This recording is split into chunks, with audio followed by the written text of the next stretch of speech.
Liverpool changed too much in the summer. Yesterday's game against Aston Villa was telling because only two summer signings were in the starting 11. Mamardashvili rather enforced by the fact that Alisson is out and Ekitike.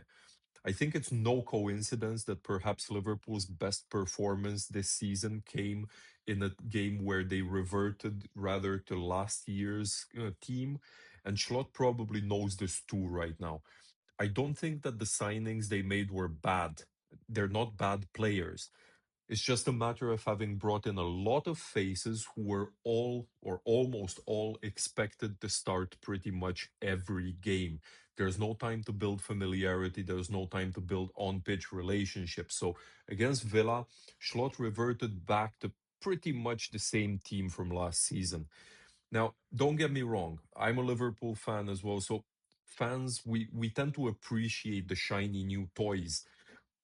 We fantasize about just how good a team can become with more and more new players coming in.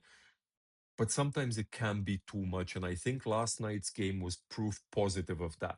But Liverpool fans, what do you think? Would you have preferred fewer signings? And in particular for Isak, Wirtz, and Kerkez, how annoyed are you with their performances this season? Let us know in the comments. And in the meantime, remember, form is temporary, but your support is permanent. Like and subscribe for more.